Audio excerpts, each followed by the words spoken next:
All right. Happy Sabbath, beloved. Happy Sabbath. All right. As always, pleasure to be before y'all. Another uh, Bible class, another day, another week. So thank the Most High that He has kept us another week and another day. All right. I'm going to start off by giving all praises to the Most High God, the great God, the Lord God of heaven, that keepeth covenants and mercies for them that love Him and observe His commandments. And then to His Son, who is our King, our Prince, our Savior, our Apostle, our Priest, as I call him, the Master Teacher, whom the Father used to reconcile us back to Himself. So we thank God for His Son. Um, and then everybody that's with us, elders, mothers, brothers, sisters, even the young children, those that are watching online, um, and even we ask the Most High, bless all you, as the scripture says, on the partakers of the heavenly calling. So we thank God for each and every one of you joining us tonight. And then those that have not been awakened to the truth, uh, we want to pray to the Most High God that He'll bestow mercy upon them. All right, because at one point um, we weren't in this truth always, right? But the Most High had mercy upon us. Somebody prayed for us. All right, somebody was, doing the right thing, being righteous, and prayed on our behalf, saying, Lord, I know they being foolish. I know they're not doing the things that's pleasing in your sight, but have mercy on them. And I thank God for their prayers. And we want to continue that on and, pray for the rest of our brothers and sisters that they come into the knowledge of the truth. Okay. All right. So, beloved, we are going to continue our chapter reading. Did we have any question?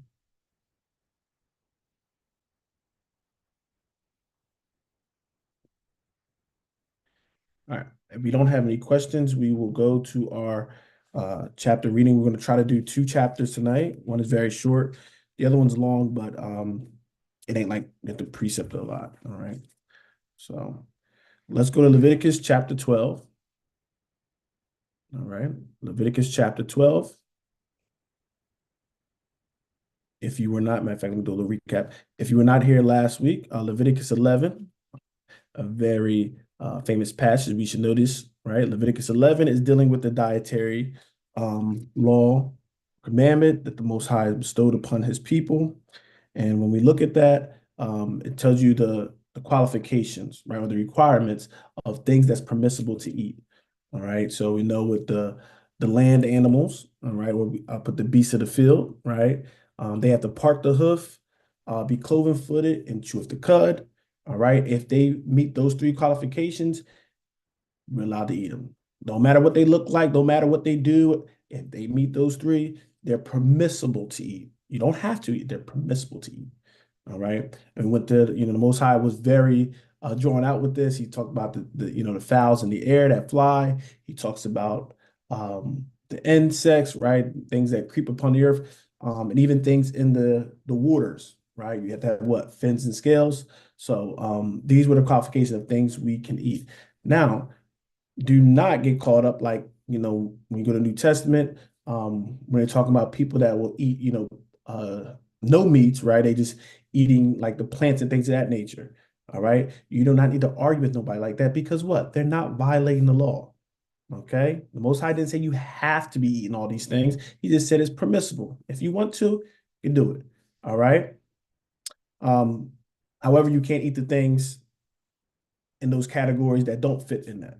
Okay. But plants, they don't violate anything. Okay. So if somebody want to restrict themselves to that, that's perfectly fine. Okay. Don't get in that kind of argument. It's not a big deal, beloved. All right. Just saying, not that we do it, but people do it. They argue with everything. That's not something, if they're not violating the law, it's good, beloved. Okay. When we go down, I just want to make sure I want to get this part again. So was it 40? I'm gonna start at 43. Start at 43. It says, Ye shall not make yourselves abominable with any creeping thing that creepeth, neither shall ye make yourselves unclean with them, that ye should be defiled thereby. All right. So this is very important because, beloved, is showing that what? You can make yourself abominable. All right.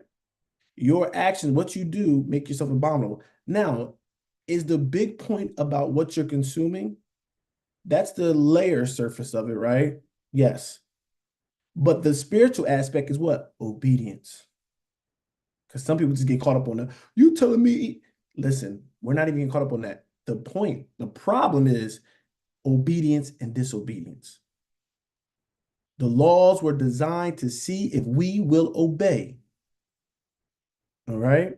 Because we think Most High tells us to do this, and we're thinking about a parameter, a way to get out of it, that's where the true sin lies. It's in the disobedience of God's word. Okay. So yes, people are like, oh, that's carnal. No, it's spiritual. All right. Because our God commanded to us is spiritual. You want to know a big reason why it's spiritual? Because people can't see the importance of that. They can't see it's about obedience. This whole thing is about obedience. Okay. Then it goes to the next part, verse 44. Listen to this. For I am Yahweh your God. Ye shall therefore sanctify yourselves, and ye shall be holy, for I am holy.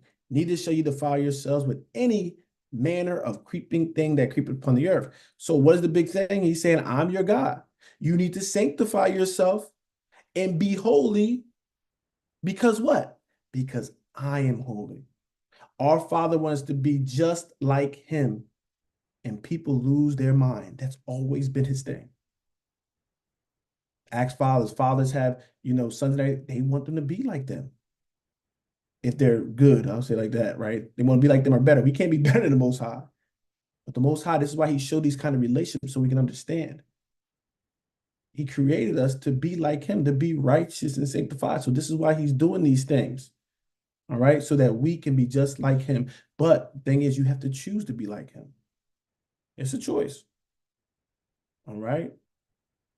We can compel people, we can try to motivate, inspire, do all those things. But at the end of the day, you have to make the choice if you want to live holy. And if you want to live holy, you have to what? Have a sanctified life or a separated life. And that's the big struggle, beloved. People want to be holy, but they want to hold on to not being separate from the world. And that's where the big conflicts come in. All right. So we're going to go to Leviticus chapter 12. All right. One of our chapters for this evening. Leviticus chapter 12. And we're going to start at verse 1. Leviticus chapter 12 and verse 1. Let's do two verses. And Yahweh spake unto Moses, saying, Speak unto the children of Israel, saying, If a woman have conceived seed and born a man child, then she shall be unclean 7 days according to the days of the separation for her infirmity, shall she be unclean. And in the 8th day the flesh of his foreskin shall be circumcised. All right. Who's giving this law? It's again the Lord, or as we call him Yahweh, right? So he's giving this to Moses. All right. So this is not Moses coming up with some ideal. This ain't Moses saying, you know what? The Egyptians do something similar. Let me, because people got all kind of things of how they how these laws come about.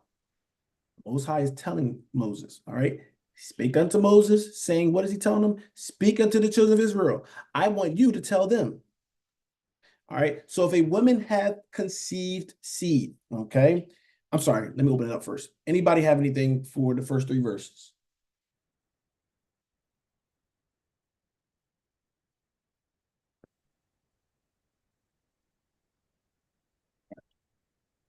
So speaking to Israel, if a woman have conceived seed and born a man child, okay. Now we know the seed comes from who, beloved? Hopefully we know this. Where does the seed come from? Woman conceived seed. What is it talking about?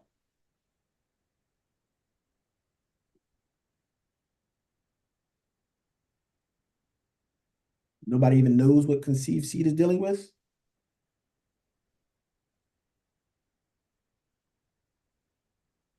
I'm must be distracting. I know y'all know this. Mhm. All right. All right. So conceiving seed, all right.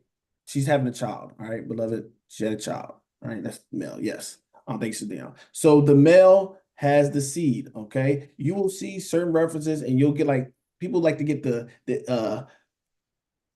one or two times where it says the seed of woman, they probably say, "Oh, the woman got the seed." No, love it. All right, it comes from the man. The man have the seed. Okay, it's just talking about what the seed conceiving in her. All right, because man and woman hopefully married, right? They'll do to do, and seeds can go in, but that don't mean what the seed is always conceived. Okay, so if a woman have conceived seed and what and born a man child, okay, and born a man child. Okay, so it's very important to understand it. Not just saying man child for nothing. You have to know because this is dealing with law. So if a woman has a man child, then she shall be unclean 7 days. All right, one of God's numbers that He deal with. Okay, she shall be unclean 7 days according to the days of the separation. For her infirmity shall she be unclean. All right. We always talk about it. Unclean does not mean sin. All right. Not a sin to have a child, a male child. Okay. So this is something we need to understand. Okay. We go to verse 3, and in the 8th day, all right, the flesh of his foreskin shall be circumcised. Okay. So 7 days, right? He's unclean, but the 8th day we do the circumcision. Okay. Um, Nowadays we got the hospital and everything, but you can do certain things. What my friends did, um, they got somebody to go and do it specifically the 8th day. So you do that, it's awesome. Definitely won't no penalty for definitely going exactly how it is. So the 8th day of the flesh, that's when you be circumcised. There is what she was doing, he could probably elaborate more, but there are certain benefits of waiting as well. All right. Sometimes we don't know. It's like, oh, it don't matter. Why did you choose the 8th day? Besides obedience, right? But also we know with our God, He also has natural benefits of doing these things as well, right? So I think it's something, I don't know if he said decay. I forgot exactly what it was. But there was benefits of waiting that 8th day as well. Okay. I guess some people that, looked into it science-wise, and they found out there's actually benefits of waiting that extended time period. Okay. Um, okay, that was 3. Mhm.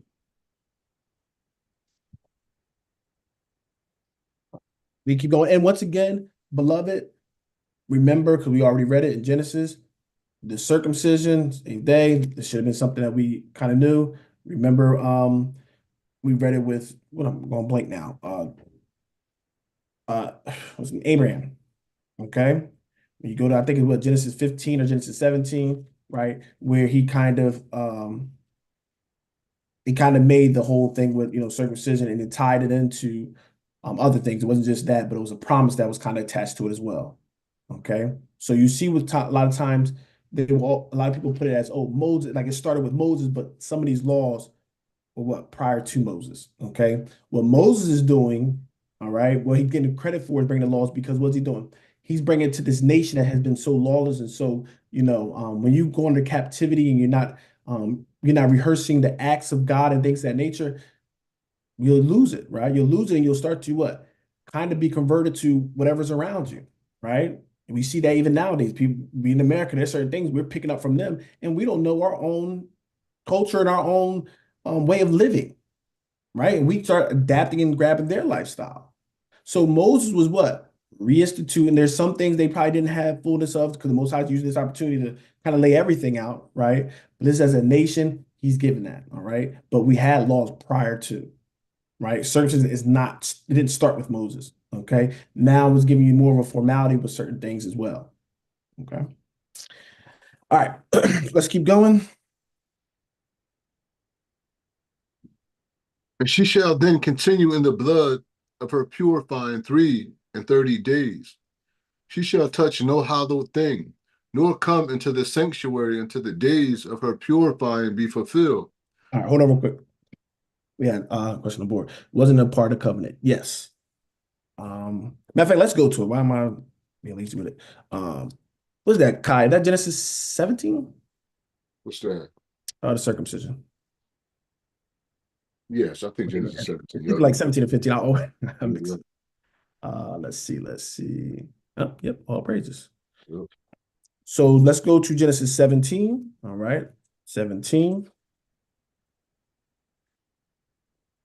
Genesis 17. And let's start verse 1. Let's start verse 1. Let's destroy some things on the way to learning.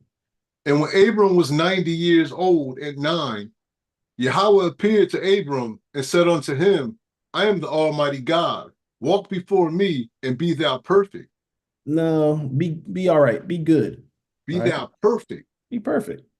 Yes, this is what his he wants us to be perfect, beloved. All right. Now we sometimes we try to put our standards and man standards on it.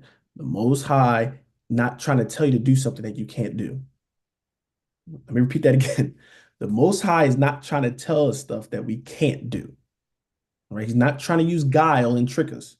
Tell you to be perfect, even though you ain't going to be perfect. Right. He's telling us this because he can be it. All right. All right, verse 2. All right. So he walked, let's see, he's 99 years old, right? And Most High is saying this to him. Verse 2. And I will make my covenant between me and thee and multiply thee exceedingly. All right. So he's telling him, I'm going to make a covenant between you and I. All right. And will multiply thee. All right. You are going to prosper. So the blessings with him. Okay. This covenant is with him. Of course, it's going to fall down to others. Let's jump down to verse, just for time's sake. Go to verse 7. And I will establish my covenant between me and thee and thy seed after thee and their generations for an everlasting covenant to be a God unto thee and to thy seed after thee. All right. So part of this was introduce them into what? A covenant. All right. And the covenant, one part of it, all right, this piece of it, right? Thy seed after thee for a what? A everlasting covenant. What's the everlasting covenant dealing with? To be a God unto thee and to thy seed after thee. All right. So yes, that is still promise, still in effect, right? This is why we go so far off, but God what? He still remember that promise. And that's why he can come back to it. Okay. So this was very important. That's why some people just looking at, oh, circumcision is just some corn, they just cutting the skin off. No, you have to understand the knowledge behind it. Okay. So it was part of the covenant. Some people forsaken don't even understand it, right? And they a lot of times what? They don't understand the covenant that God has with them because they don't even know the importance of it. Some man has probably just told them, oh, just some cutting flesh. That's all circumcision is. No. Okay. This was a manifestation of an agreement and a covenant that we entered in with the Most High God, that He will be our God. Okay. And covenants primarily need what? Blood. All right. Don't think about circumcision, probably gonna be some blood, right? So once again, still showing that, right? Enter into that covenant, enter into things, blood being required, bang. Okay. Let's jump down to, and then we'll get out of here. Uh, let's go to 10. Brother Aaron got a question. Oh, I'm sorry. Who has a question? Was this after Ishmael? No. Wait up. When you said after Ishmael, like, did he get this circumcision thing after Ishmael? Was this done after Ishmael was born, before Isaac was born? Is that This, I think it's at the end of the chapter. Let me see. Yeah, verse 25. We'll answer that with Ishmael. And Ishmael his son was 13 years old when he was circumcised in the flesh of his foreskin. Next verse. And the selfsame day was Abraham circumcised and Ishmael his son. All right. So yeah, they were both circumcised that time. Isaac, he was in there. Let me see. My covenant will I establish. I know he established with Isaac. Trying to make sure he's born that time.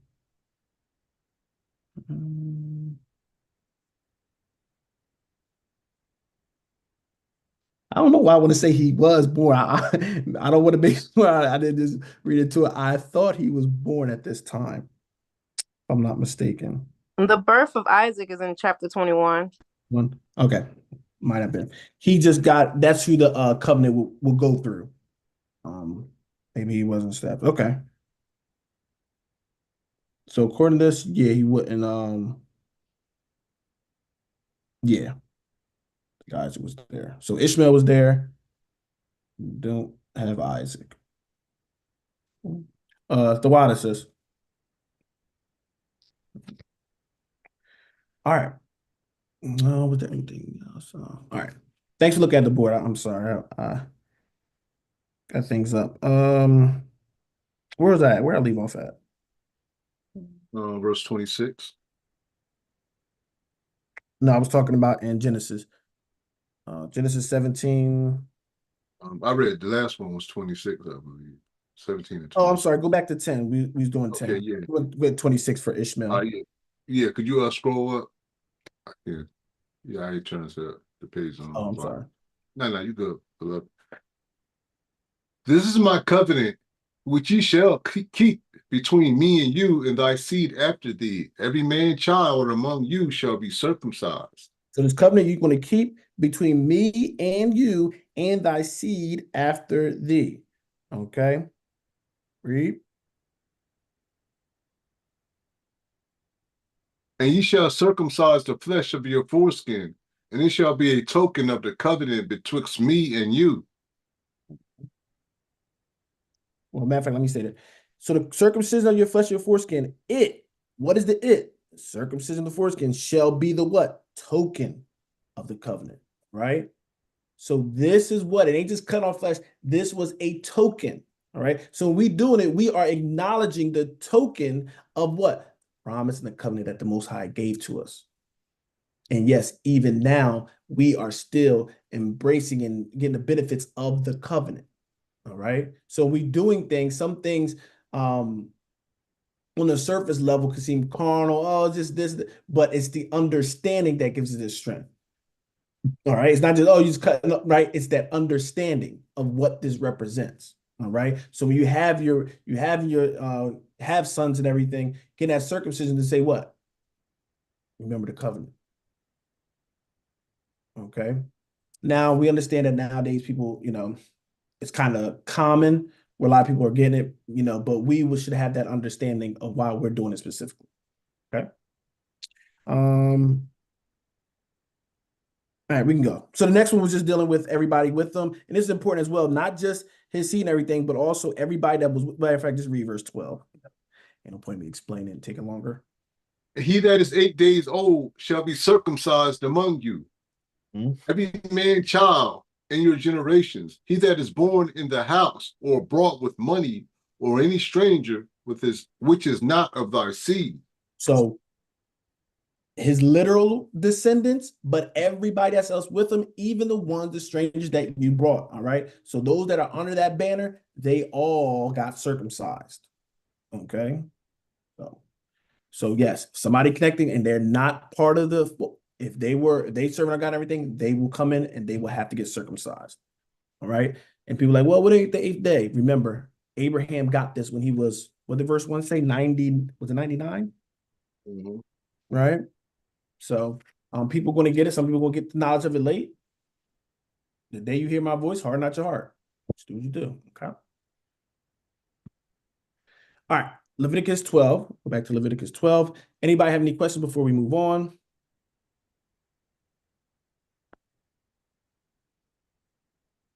All right. Read that verse 4 for us again, Brother Connor. And she shall then continue in the blood of her purifying 33 days. She shall touch no hollow thing, nor come into the sanctuary until the days of her purifying be fulfilled. So this is where disagree with some teachings of it. And it's a hard thing of law being kept and acknowledged and how we do it and all those kind of things. So with this, as well as a lot of them, when they were dealing with being defiled and stuff, I always say to do what, right?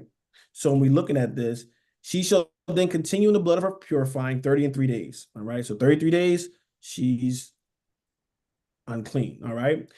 And it's going to explain, remember, I see that punctuation. She shall touch no hallowed thing. All right. Nor come into the sanctuary until the days of her purifying be fulfilled. All right. So that's what she was prohibited from doing while she was going through the purification aspect. Okay.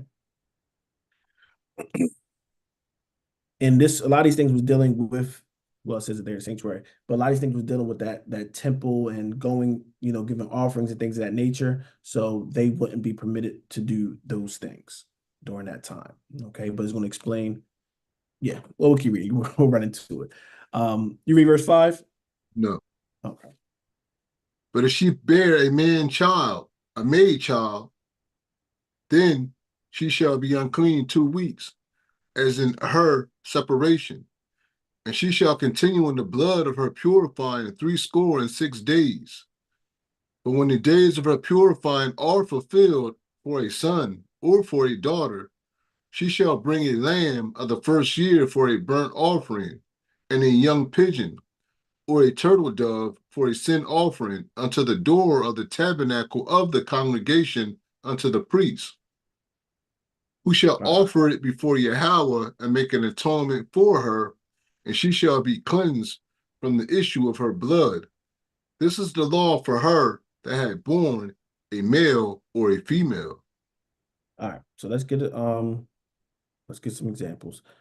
So in fact, let's go back over it. So we know the 33 days. All right. And then if she bear a maid child, all right. So now if a girl is born, all right, the woman should be unclean 2 weeks. So there's a difference from when a male is born to female. Okay. So it's 2 weeks and that's in her separation, and she shall continue in the blood of her purifying 60. All right. Remember, what is a score? Somebody put it in the chat or unmute. What is a score? How much when we dealing with the scriptures? How much is a score? 20. All right. All praises. 20. Yes. All right. So 3 scores, 20, 40, 60. Okay. So 60 and 6 days. All right. 66 days. She is going to have to go through that purification. So the boy, 33, with the girl, 66. All right. So doubling it. Okay. Now I don't have a big breakdown of where the number. I don't know. All right, but if somebody got it and they think they can bring it out, more than welcome to. Okay. Uh, okay. And in verse 6, and when the days of purifying are fulfilled for a son or for a daughter, she shall bring a lamb. All right. So now after you're done, remember, after you're done, now they're coming to do what? Offer up a sacrifice. Okay. So it tells you exactly what you do: a lamb or young pigeon or turtle dove, all right, for the sin offering and the door of the tabernacle congregation, all right, to the priest. So the priest have to do this, all right. He had to offer it up, of course, because they were like kind of mediators, right, dealing with between us and God, okay. Make an atonement for her, and she shall be what? Cleansed from the issue of her blood, right? So this is a law of purification. If you want to see it in real time. In the New Testament, I'm just going to go quick. Let's go to Luke chapter 1. Luke chapter 1. Okay. And verse, that was like 50 something. Yeah. Luke 1 and verse 59. And it came to pass that on the 8th day they came to circumcise the child, and they called him Zacharias, after the name of his father. The next verse, so we know who it is. And his mother answered and said, Not so, but he shall be called John. All right. So this was John the Baptist. All right. What is he? A male. Okay. So on the 8th day, all right, the 8th day, circumcised him. Okay.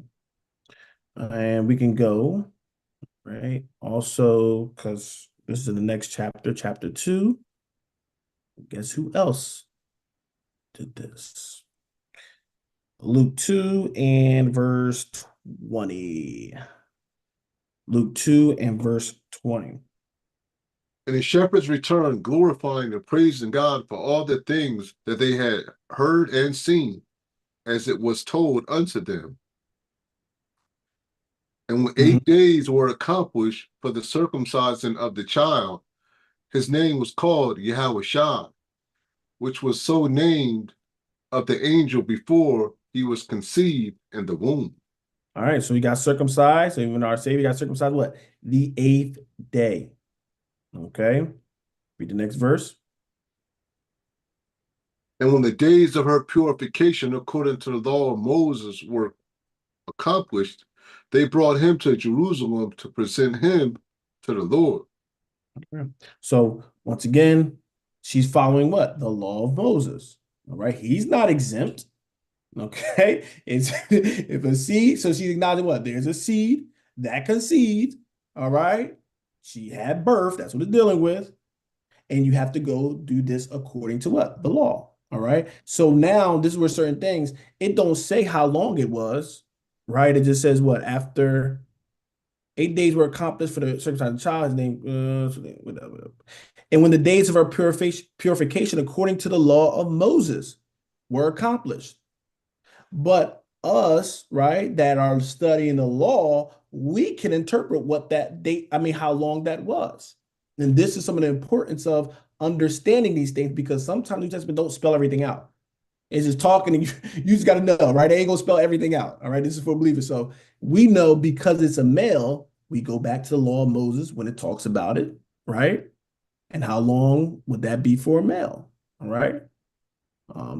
And she shall continue in the blood of purifying 3 and 30 days. So it was 33 days. And then what? They're coming to sacrifice the offering on behalf of Christ. Okay. So Mary waited according to the law. All right. Where'd you leave off at, brother guy? Got one more verse, verse 8. So he shall offer the Lord, make an atonement for her. All right. So they're making that atonement. All right. And cleanse from that issue of her blood. Okay. So a little longer when you giving birth. All right. So we know the time of the month. That's a time where, be unclean. Also with giving birth, unclean. Once again, not putting them in sin because what? These are natural occurrences. Okay. So most I ain't throwing you in sin because something you couldn't control. All right. Let's finish this up. And if she be not able to bring a lamb, then she shall bring 2 turtles or 2 young pigeons, the one for the burnt offering and the other for a sin offering, and the priest shall make an atonement for her, and she shall be clean. So look at our God showing what? He ain't trying to just make people go broke and all that stuff. He has a convenient plan. All right. If you can't afford this, all right, I ain't gonna have you just now you can't be clean because you can't afford it. If you can't afford to bring this, you're gonna bring this. You're not gonna get out of not bringing because it's still a lesson in the offering aspect. Understand? He's still saying, no, you're gonna bring something. You just don't have to. You can't afford this. All right. You can't afford this. You bring this. All right. Because the blessing is in it. Okay. Because you have to make the offering because that's showing that you are doing something according to the Most High. All right. So you still have to bring something. It just don't have to be that lamb because that lamb be expensive. Everybody don't got that. All right. So not be able to bring it. All right. She shall bring 2 turtles. All right. Is this talking about turtles with the shell? Ask the class. Is that talking about that turtle?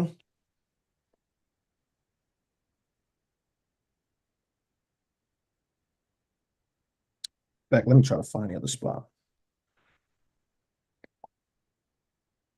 Do y'all have what turtle? Is that talking about a regular turtle? Like a snapping turtle? What is talking about?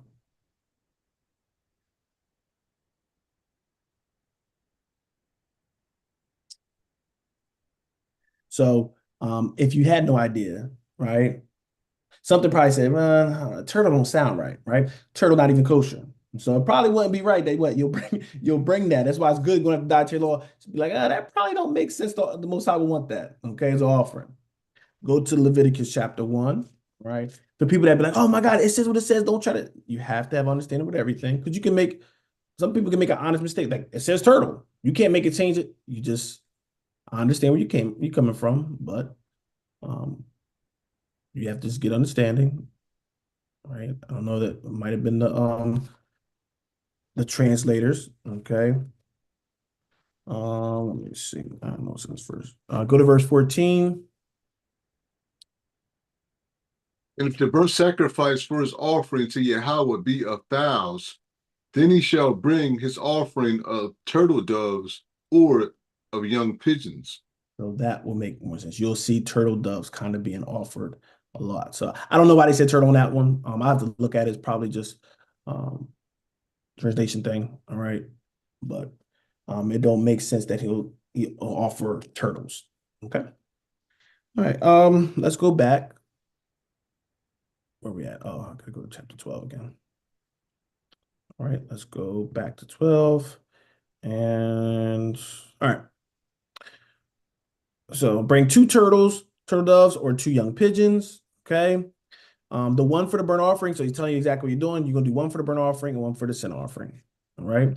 And the priest shall make an atonement for her. And what? And she shall be clean. There's no doubt about it. If you bring it, you're gonna be clean. Okay. And I tell you, I love the absolute by the Most High God. Man has muddied this stuff up so much and made it so much more complicated than it need to be. See what I'm saying? Listen, you bring these turtle doves and the priest offer it, you're going to be clean. They know, we're going to see. I don't know, man. That's what it is. Oh, because it's what? It's the obedience. The obedience is what's doing it, beloved. All right. Don't get caught up on the actual animals, and some people studying all that. Oh my God, what's the animal? What's the delicacy behind it that makes it? There could be some important the Most High using with it, but the point is that obedience. That's the true atonement, beloved. All right. Even New Testament, it's the obedience, believing, right, that if I do this, I will be clean. If I believe in his son, I will be clean. Okay, that's why the woman, when she touched him, I believe I can just touch him, right?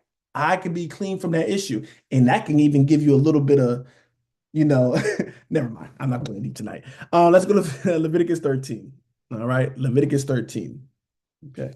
But when we start reading stuff and seeing it, I want us to look and think about some of the correlations, because the Most High, he's revealing a lot of things that he was doing.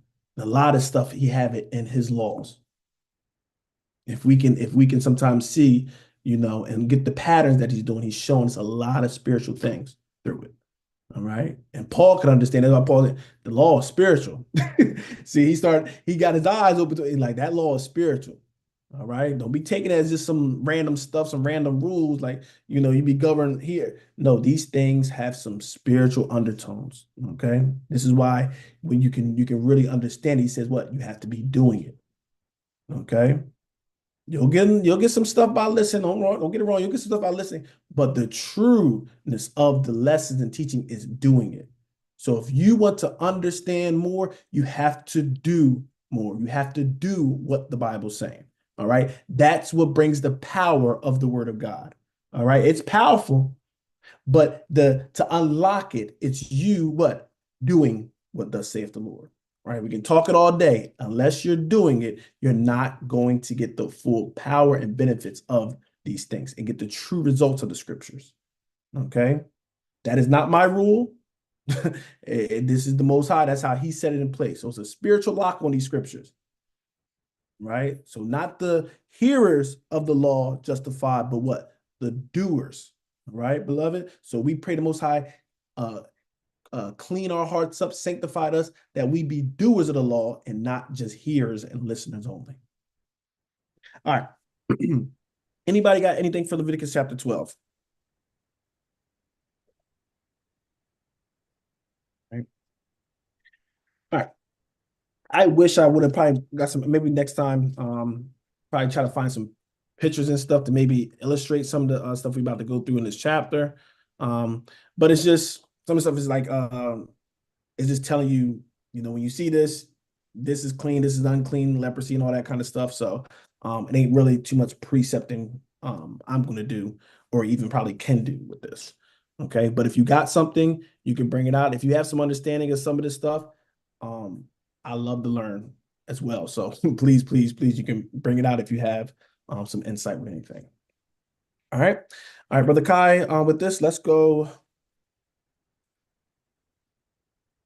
Let's do 3 verses at a time. Let's do 3 verses. And Yahweh spake unto Moses and Aaron, saying, when a man shall have in the skin of his flesh a raisin, a scab, or bright spot, and it be in the skin of his flesh like the plague of leprosy, then he shall be brought unto Aaron the priest, and unto one of his sons the priest. And the priest shall look on the plague in the skin of the flesh.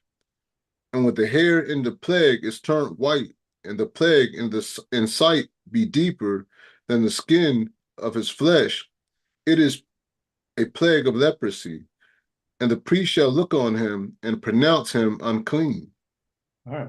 So once again, now we're dealing with leprosy, right? We want to see that's clean and unclean. So he's looking at it, and it's an investigation. They have to look at, and this is another duty of what? The priest. So they just kill stuff. You got priests sacrificing, you have priests teaching, you got priests examining, right? Even leprosy, right? It's a lot of stuff going on. Okay. So they were very busy. So he looks at it, they examine it. So it could be to Aaron the high priest, but what? Everybody can't see him. You might have a lot of people. They can't be waiting for, just Aaron. Or he says what? Or one of his sons, right? So somebody in the priesthood, they will have to examine it. You don't start prescribing your own stuff. Well, no, I think this ain't that bad, so I'm gonna do it. Nope. The law said you got to get them to do it. Okay. And if they see it look a certain way, I don't know the parameters of what it means with each one, but if it has it like that, they're unclean. All right. And the priest shall pronounce them unclean. All right. Anybody got anything? If not, we're going to just keep going. All right. Verse 4. If the bright spot be white in the skin of his flesh, and in sight be not deeper than the skin, and the hair thereof be not turned white, then the priest shall shut up him that hath the plague 7 days, and the priest shall look on him the 7th day. And behold, if the plague in his sight be at a stay, and the plague spread not in the skin, then the priest shall shut him up 7 days more. And the priest shall look on him again the 7th day, and behold, if the plague be somewhat dark, and the plague spread not in the skin, the priest shall pronounce him clean. It is but a scab, and he shall wash his clothes and be clean. All right. So this one is like you have, once again, it's something on the surface. It looked like it didn't go deep. So like it's just something on the surface. Look at it. Once again, we see that number again, 7 days. If it didn't spread, didn't go deeper, like it stayed the same, all right, he might be good. All right. But they saying if the priest look again the 7 days, and behold, the plague be somewhat darker, and the plague not dark in the skin, right? Then it's saying you can pronounce them clean. All right. So it's just saying how the Most High have them looking at it, examine it. And once again, you do not want plagues and stuff spreading, beloved. All right. So the Most High is showing us quarantine, right? Even in the scriptures. Quarantine is something we learn from the scriptures. Nope, you stay there, you stay shut up in there, because we want to spread this where everybody's getting it. Okay. So once again, not saying they're in sin, all right, because you can just get something. It's not saying they're in sin, they are unclean, right? They're unclean. So the priest had the power to what? Dictate you're unclean. It's not him, right? Just like judges, they're not supposed to speak of their own minds and own thoughts. It's supposed to be according to what? The law. All right. So it's according, that's the law that gives them that power. So even with the judges, like we have this world, they're supposed to be doing things according to what? The law. The law, they do it to the law of the land, constitution, or whatever here, right? But the same with the priests, they have that power and authority from what? The law to institute that. So it's not them saying, well, I feel like you're unclean, so you're unclean. No, they have that authority through the knowledge of the word, all right? And God has given them that authority to pronounce unclean and also clean, okay? So you can't, somebody arguing, well, I feel like I'm clean. I don't care what the priest said. See, that's, don't get accustomed to this world we're living in now. No, you would have probably got stoned. You went against it anyway, all right? So we see that this was another duty of the priest, all right? Checking out plagues, all right? See, it ain't always glorious, beloved. Okay. Let's keep going if nobody have anything. But if the scab spread much abroad in the skin, after that he has been seen of the priest for his cleansing, he shall be seen of the priest. He shall be seen of the priest again. And the priest see that, behold, the scab spreadeth in the skin. Then the priest shall pronounce him unclean. It is a leprosy. When the plague of leprosy is in a man, then he shall be brought unto the priest. So, I mean, we can't detail with it. All right. So once again, they have to be seen by the priest. All right. This is why Rice ain't coming and just tearing down a priesthood and you're irrelevant. No, there were certain things they had to still be approved by the priest. Okay. He be seen of the priest again. The priest see that, behold, the scab spreadeth not into the skin. All right. So pronounce him unclean. It is a leprosy. All right. So this is a form of leprosy that was be considered unclean and they could not perform certain things. All right. This is all the law of leprosy we're dealing with. All right. Anybody got anything? If not, we're going to keep on going. I don't see nothing, brother. Let's keep going. Verse 10, and the priest shall see him, and behold, if the raisin be white in the skin, and they have turned the hair white, and there be quick raw flesh in the raisin, it is an old leprosy in the skin of his flesh, and the priest shall pronounce him unclean, and shall not shut him up, for he is unclean. And if a leprosy break out abroad in the skin, and the leprosy cover all the skin of him that hath the plague, from his head even to his foot, wheresoever the priest looketh, then the priest shall consider, and behold, if the leprosy have covered all his flesh, he shall pronounce him clean that have the plague. It is all turned white. He is clean. All right. So it looks like that thing, if the priest still look and he's, that thing start rising up a little bit, that white skin start rising up, white hair, and there be quick. All right. So another word for quick, right? You can look lively, right? You go in the New Testament, you talk about that. It's a quickening spirit and everything, lively spirit. So that skin, if it be quickly or living raw flesh in the rising, all right. And then it talks about now you have to shut them up. All right. The priest gonna say, nope, stay in, you're unclean. Okay. But if it spreads all about, right, and the priest look at it and it's like it's all over, it all turned white, apparently you're clean. Okay. I don't know this stuff. I ain't no doctor study this, but that's how this is the law of it. Okay. So that person will be clean. Even if it gets all over like it, I guess it's good to go. Okay. All right. And this is something, beloved, we will have certain people that got hit with leprosy as well. Okay. And I showed y'all that one king and everything. So you will have that leprosy, though, depending what that leprosy is, will tell you what that person can do. Right. So you get hit with a certain leprosy, you might never get back in the sanctuary if you stay unclean. Okay. So depending on what leprosy you get is very, very important. Okay. All right, brother. What verse we at? Verse 14. Okay. But when raw flesh appeareth in him, he shall be unclean. And the priest shall see the raw flesh and pronounce him to be unclean. For the raw flesh is unclean, it is a leprosy. Or if the raw flesh turn again and be changed unto white, he shall come unto the priest, and the priest shall see him. And behold, if the plague be turned into white, then the priest shall pronounce him clean that hath the plague. He is clean. Kind of talked about that. We'll keep going. Verse 18. The priest also in which even the skin thereof was a boil and is healed. And in the place of the boil will there be a white raisin, or a bright spot white and somewhat reddish, and it be shewed to the priest. And if when the priest seeth it, behold, it be in sight lower than the skin, and the hair thereof be turned white, the priest shall pronounce him unclean. It is a plague of leprosy broken out of the boil. Mm. Mm. You keep going. God.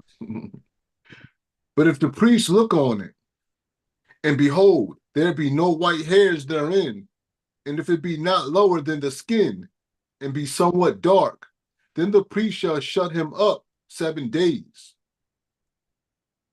And if it spread much abroad in the skin, then the priest shall pronounce him unclean. It is a plague. But if the bright spot stay in his place and spread not, it is a burning boil, and the priest shall pronounce him clean. You keep going. Wait, nothing to explain. Verse 24. If there be any flesh in the skin whereof there is a hot burning, and the quick flesh that burneth have a white bright spot, somewhat reddish or white, then the priest shall look upon it, and behold, if the hair in the bright spot be turned white, and it be in sight deeper than the skin, it is a leprosy broken out of the burning. Wherefore the priest shall pronounce him unclean. It is the plague of leprosy. So once again, is this going to continue breaking it down? If the priest see this, it's going to be leprosy. If you see this, it's clean. He's just breaking down this whole thing. All right. He is spelling this out. All right. Why? Because beloved, these details matter. Definitely when you're dealing with plagues. All right. Definitely when you're dealing with leprosy. You don't want this thing spreading all over the place. Okay. So he's being very particular with what he is having them look out for. Okay. Someone might have had some knowledge of leprosy before, someone might not have, but he's breaking it down so they will know what to look for. Okay. Taking a lot of the guesswork out. You see it like this is what you do. All right. This is what you pronounce. Let's keep going. Let's say what verse you're at. Verse 26. But if the priest look on it, and behold, there be no white hair in the bright spot, and it be no lower than the other skin, but be somewhat dark, then the priest shall shut him up 7 days. And the priest shall look upon him the 7th day, and if it be spread much abroad in the skin, then the priest shall pronounce him unclean. It is the plague of leprosy. And if the bright spot stay in his place and spread not in the skin, but it be somewhat dark, it is a raising of the burning, and the priest shall pronounce him clean, for it is an inflammation of the burning. Keep going. Verse 29. If a man or woman have a plague upon the head or the beard, then the priest shall see the plague, and behold, if it be in sight deeper than the skin, and there be in it a yellow thin hair, then the priest shall pronounce him unclean. It is a dry skull, even a leprosy upon the head or beard. So now you identify another part, right? So a lot of times you're dealing with the skin, but he's saying, listen, now you have him looking the hair. All right. So nothing, a yellow thin hair. Okay.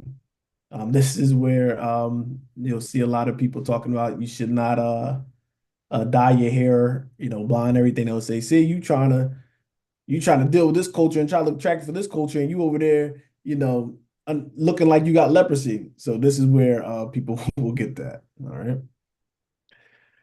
All right, where you at, brother? Verse 31. 30. Okay. And if the priest look on the plague of the skull, and behold, it be not in the sight deeper than the skin, and that there is no black hair in it, then the priest shall shut up him that have the plague of the skull 7 days.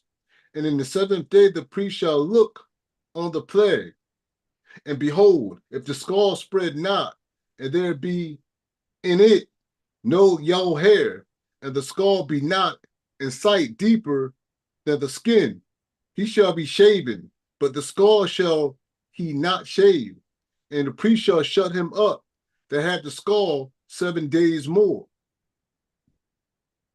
So once again, looking at this, and once again, one of the Most High's number that he utilized them 7 days. right? You see, like it's almost that 7 days be dealing with like completion and things of that nature. And it seemed like even with coming this leprosy, like shut them up 7 days and then get the results, right? Okay, shut up 7 days and then reveal it after that. All right. So seeing these things is just little things you want to keep in your mind with how the Most High is doing certain things. All right. And it looks like that will reveal, that's a revealer. Like when you go through those, that time period of 7 days, it's going to reveal for the most part if it's, if it got worse or better. Okay. So he's giving that time, and there go another verse 33, you got to shave it. Right. So this is a time where, definitely permissible to shave.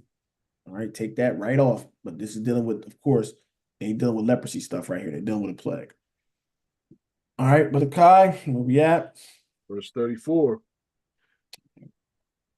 And in the 7th day, the priest shall look on the skull, and behold, if the skull be not spread in the skin, nor be in sight deeper than the skin, then the priest shall pronounce him clean, and he shall wash his clothes and be clean. But if the skull spread much in the skin after his cleansing, then the priest shall look on him, and behold, if the skull be spread in the skin, the priest shall not seek for the yellow hair. He is unclean. Don't even worry about that. That thing spreading his cat. You don't even got to worry about the hair. He's unclean. You don't even got to investigate. They're only just investigating if it's clean or unclean. That's their focus. All right. And one thing in verse 34, right, when it's saying they look at it, they pronounce him clean. Even though you're clean, what do you got to do? Wash his clothes and be clean. All right. So we still have that part of the Most High still showing, all right, you need to wash yourself up. So a lot of times we will be defiled, like even with a dead body, stuff like that. You be defiled. It'll tell you even afterwards, wash it. And then someone will say, wait till even, when you clean it, and then you'll be officially clean to go. Okay. So even with that cleaning, and we did clean our clothes. I know they try to put like everybody caved in, though. We would be able to clean our clothes, beloved. Okay. Let's keep going, brother. Verse 37. I'm sorry. Wait up. Did we have anything in the chat or anything? Any questions? I have been neglecting it. I didn't even see it. No, we're good. I don't think nobody put nothing. Verse 37. But if the skull be in his sight at a stay, and that there is black hair grown up therein, the skull is healed, he is clean, and the priest shall pronounce him clean. Hmm.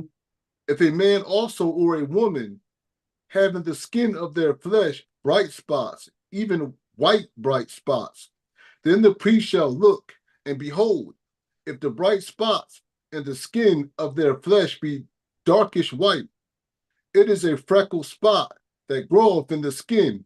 He is clean. And the man whose hair is fallen off his head, he is bald, yet he is clean. Heard a chuckle on that one, Brother Kai. So yes, your hair can fall off. That don't mean now you're cursed. This, that. Yeah, they still clean. Okay, so somebody bald head is not unclean. It ain't no. Well, he's just cursed. It don't have to be all that. Okay. Right. All right. Let's keep going. Let's keep going. Verse 41. And he that had his hair fallen off from the part of his head toward his face, he is forehead bald, yet he is clean. And if there be in the bald head or bald forehead a white reddish sore, it is a leprosy sprung up in his bald head or his bald forehead. Then the priest shall look upon it, and behold, if the raisin of the sore be white reddish, in his head bald, or in his bald forehead, as the leprosy appeareth in the skin of the flesh, he is a leprous man. He is unclean. The priest shall pronounce him utterly unclean. His plague is in his head. Mm-hmm. Beloved, I'm just reading it because, like I said, it's repetitive stuff. It's just going different details of clean, unclean. So I'm just reading through. It's a long chapter, but that's why I'm just reading it through. Keep going, brother. Verse 45. And the leper in whom the plague is, his clothes shall be rent, and his head bare. And he shall put a covering upon his upper lip, and shall cry, unclean, unclean. Keep going. So, clothes shall be rent, right? And we see that a lot of time in the morning, stuff like that. With the clothes bared and tried and clean. So that was one of the commands you had to do, right? And tell you, I am unclean. I am unclean, right? Once again, that's not just to embarrass the individual, right? But then others know, okay? Wish it would be like this spiritually, people, some of these false, prophets and stuff, wish they would just cry, I'm unclean, stay away from me, right?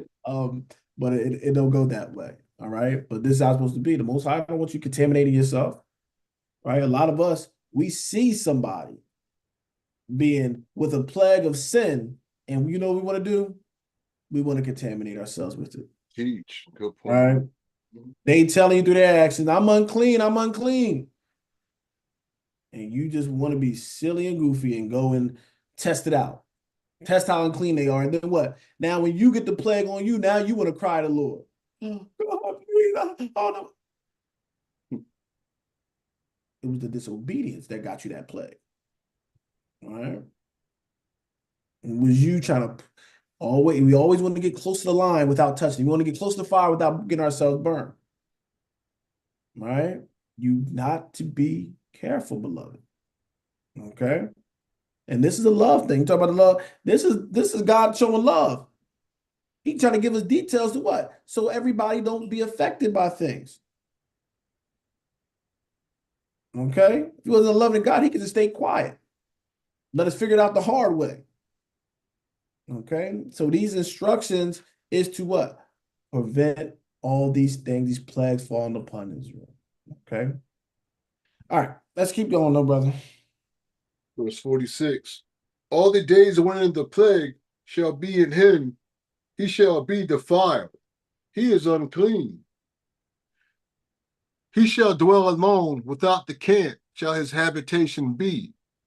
The garment also that the plague of leprosy is in, whether it be a woolen garment, or a linen garment, whether it be in the warp or woof of linen or of woolen, whether in a skin or in anything made of skin, and if the plague be greenish or reddish in the garment or in the skin, either in the warp or in the wool or in anything of skin, it is a plague of leprosy, and shall be shewed unto the priest. Keep going. I mean, it's kind of straightforward. So you can keep going. Verse 50, and the priest shall look upon the plague and shut up it that had the plague 7 days. And he shall look on the plague on the 7th day. If the plague be spread in the garment, either in the warp or in the woof or in a skin or in any work that is made of skin, the plague is a fretting leprosy. It is unclean. He shall therefore. This is dealing with the garment, but we understand that, right? So warp, the wolf. When it's talking about skin, it's talking about like the skin of an animal that we'll put as a garment, not their skin, because you already been elaborating it being in your skin. Now he's dealing with the clothing material. Go ahead, brother. I just want to look at Verse 52. He shall therefore burn the garment, whether warp or wolf, and woolen or linen, or in anything of skin wherein the plague is. For it is a fretting leprosy. It shall be burnt in the fire. And if the priest shall look, and behold, the plague be not spread in the garment, either in the warp or in the wolf, or in anything of skin, then the priest shall command that they wash the thing wherein the plague is, and he shall shut it up 7 days more. taking precaution, right? Every time you do it, all right, now we gotta look 7 days, right? It seems like that 7 days is a revealer, all right? And some things gotta be revealed. Make sure that thing is fully clean, fully set, all right? Keep going. Verse 55, and the priest shall look on the plague after that is washed, and behold, if the plague have not changed his color, and the plague be not spread, it is unclean. Thou shalt burn it in the fire. It is a fret inward, whether it be bare within or without. And if the priest look, and behold, the plague be somewhat dark after the washing of it, then he shall rend it out of the garment, or out of the skin, or out of the wart, or out of the wool.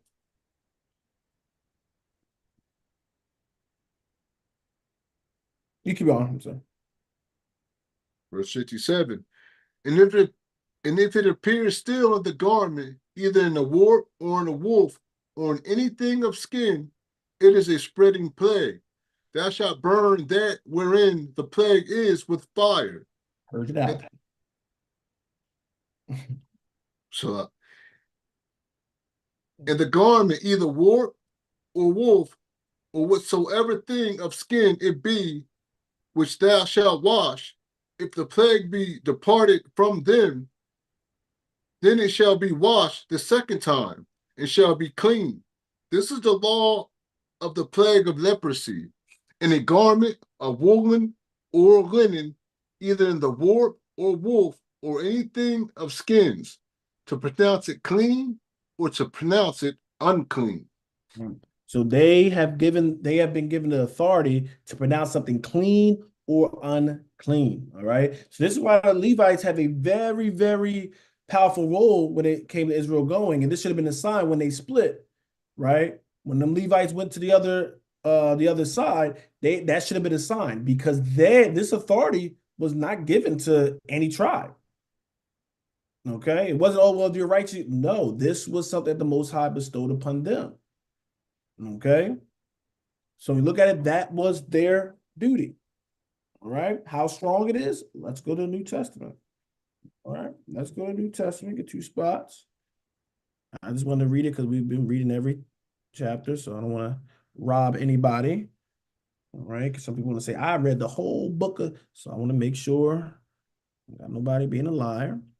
Let's go to Matthew chapter 8. Right. Let's go to Matthew chapter 8. And let's go start at verse 1. All right. Let's go to verse 1, because everybody just got Christ going, doing his own thing and being reckless and lawless and things of that nature. But let's see if that's the case. And he was come down from the mount. Great multitudes followed him, and behold, there came a leopard and worshipped him, saying, Lord, if thou wilt, thou canst make me clean. All right, stop there. So his leprosy was what then?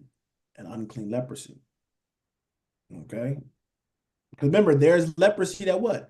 You can have a certain leprosy and be clean. Okay. You can still function, do certain things. But then there's unclean leprosy, right? That no, you got to be clean before you can get back in the camp and do certain things. So this person had to be what? He had to have an unclean leprosy. All right. Once again, should know that it should be kind of straightforward, but we should know that now by reading that law. Okay. Now let's see what Christ did. Verse 3. And Yahweh put forth his hand and touched him, saying, I will, be thou clean. And immediately his leprosy was cleansed. So touched him. All right. He got his leprosy immediately cleansed. All right. Now, this is what people do, and you have to be careful, but mindful. All right. People will go and say it was unlawful for him to go and clean it. Is that a law, beloved? Did we read anything about a law with preventing, like stopping somebody to be able to heal leprosy or clean leprosy? Oh. You read that. It was telling you if you have leprosy, what the priest had to do and examine and look at. It did not say it was a law that you could not heal it. The thing is, people regularly wouldn't just be healing leprosy. You know, that's a pretty deep miracle. You know, Most High got to be on you to do that. Okay. So it was something that was uncommon, but it wasn't something where, oh, you're not allowed to, hit. No, it was just dealing with when you have it. This is a clean one. This is unclean. Now let's look what Christ did here, because a lot of people just stop there, ready to do the shouting, for the cleaning leprosy, which is worthy of praise, right? But listen to verse 4. And Yahweh saith unto him, See thou tell no man, but go thy way. Shew thyself to the priest, and offer the gift that Moses commanded for a testimony unto them. show thyself to who? Priest. No, but Christ is the priest. Christ came in what tribe he came in the flesh? The tribe of Judah. Stayed in that capacity. The law was dealing with what? The priests you had to go to. All right. So even though you can be clean, because this brother was clean, all right, because Christ did clean him. However, the law isn't saying you still have to be what? Examined. Right? We kept reading. The priests have to go and what? Pronounce you clean. You don't care how you got it. He has to be the one that pronounce you clean. All right. So go thy way, show thyself to the priest, and offer the gift that Moses commanded. I think maybe the next chapter we'll get to that as well. But yeah. Offer the gift that Moses commanded. So he's telling you to what? Do what Moses told. So do what the law tell you to do when you what? Get clean. And what? For a what? Testimony unto them. Because they're going to have to acknowledge this person had leprosy. I know this person had unclean leprosy. And it was probably one that was, can't say for sure. I'm guessing was one that was probably not one of those 7-day periods, one that was there. Why is it so powerful? Because they're the ones that has to pronounce somebody clean. So they have to know this was miraculous. God worked through Christ, because this is not something you can just, people, like I said, people just put hands on it and you just clean in leprosy. Nah, that ain't something that just happens. But Christ strategically, right, go and tell them, go bring the gift to them, right? He's observing the law, so they won't have them lawless, right? That's one part, right? Because they all saying, oh, Christ coming to try to break the law and everything. Nope. He could have just been, oh, you're clean. Well, you're good, right? He didn't say, oh, yeah, you're good. Just go and do your thing. You're clean. No, he said, nope, do what the law is saying, because I know they're going to try to say, I'm trying to take away from them and do all this stuff. Nope, go right to them. That's going to be one testimony. Then another testimony is the priest had to pronounce the leper what? Unclean. So now they look at it and say, wait up, if they use that, how you become clean? Another testimony. Okay. So that's about 2 witnesses that you can have. Messiah displaying himself and displaying that he's under the law. Okay. All right. Let's go to one more spot. Let's go to Luke chapter 17. I think it's 17. Let me make sure.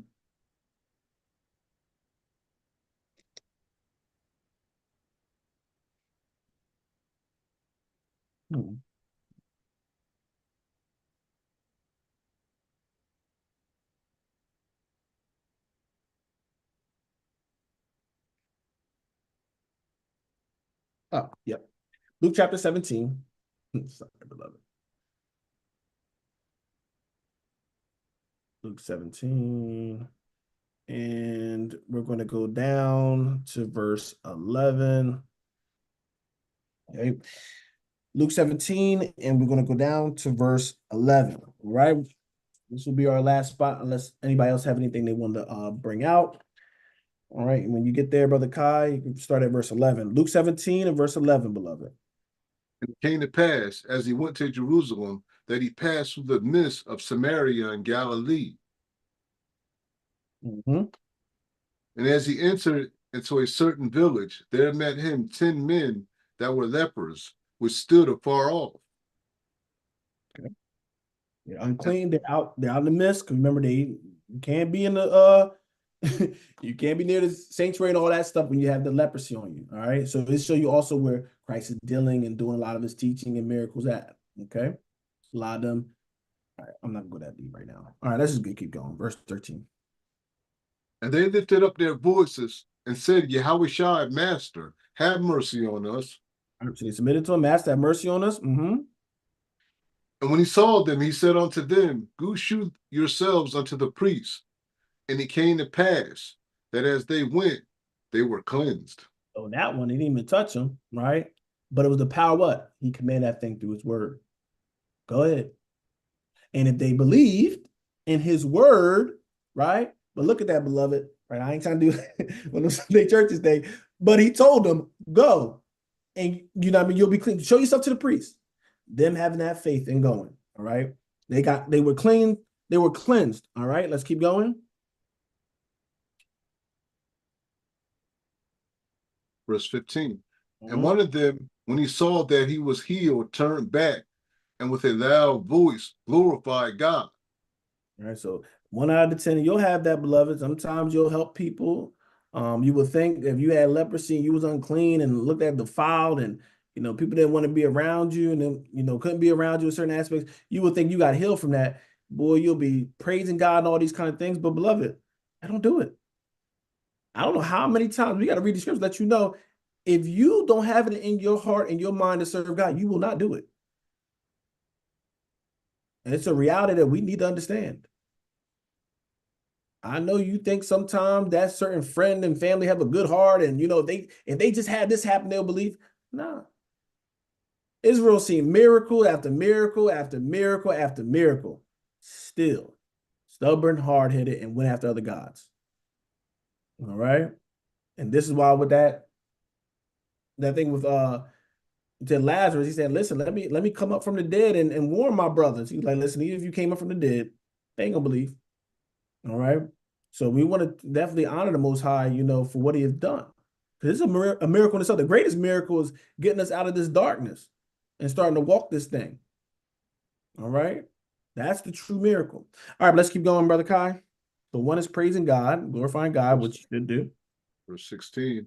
And fell down on his face at his feet, giving him thanks. And he was a Samaritan. All right. If you don't know about Samaritans, Israel was down there with Samaria. It was a capital at one point for us. However, it's a lot of mixtures in there. All right. So when people just saying, "Oh, Samaria," no, it can be Israel and it can be somebody else. Right. So, but for the most part, when you're looking at a lot of Samaritan, it's because we were mixed in with that. We was mixed there. But you have to go back into history to see it. All right. So when you see Samaritan, it ain't people like, "Oh, Samaritan, that's mean it can't be Israel." No, it was a place where they was having a mixture. So some of them were Israel, some of them might not have been. Okay. But that's what it was. So you'll see Israelite, and you'll see it, and you'll see certain things where it gives another nation, but you have to look at sometimes the history to see why they're using these things. All right. Because remember, Christ's big thing, he was going around places where Israel was populating. I mean, not populated, where Israel was like the main body. But of course, there were still other people that could have been in the mixture. Okay. All right, let's keep going. Verse 17. And Yahweh answered and said, were there not 10 cleansed? But where are the 9? Like, man, 10 of them got cleansed. I know I cleaned 10 of them. One came back. Where the other of them at? Read. There are not found that return to give glory to God, save this stranger. Stranger came back. Okay. That's something to ourselves, beloved. Make sure, and I said, I'm just saying last week, make sure we give God that praise, honor, and glory. You don't want him to touch your life where you feel, he can touch you and put you in that remembrance. Sometimes we don't give honor to the Most High God or that praise that's due him because we feel everything is going well and right. But give him the praise if it is going well and right. A lot of times we get lax. Right? We don't give them that honor and glory and that acknowledgement like we used to. But I'm telling you, the Most High God can shake up that life. When you crying out to him, you don't want him to do that kind of stuff, beloved. All right. So we want to praise and acknowledge the Most High for all the benefits he has given us, all the benefits he's going to give us, and for just being our Father, right? Which is the greatest gift that he gives us. He is our God. Meaning what? We can call upon him when we're in trouble, when we're in distress, in our time of need, right?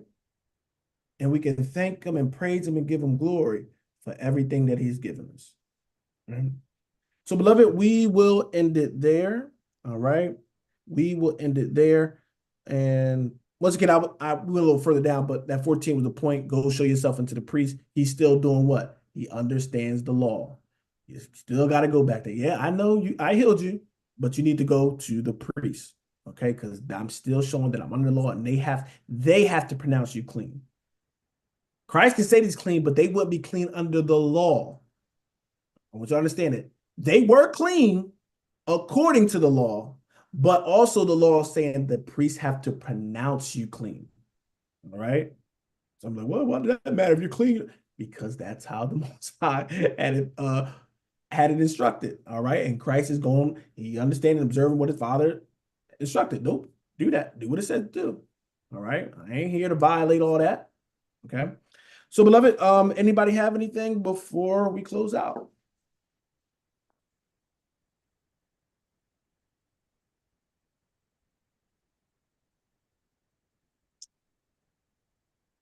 All right. Brother Kai will have you close out. Those that's watching on YouTube, I'm gonna bid you, say shalom to you. All right.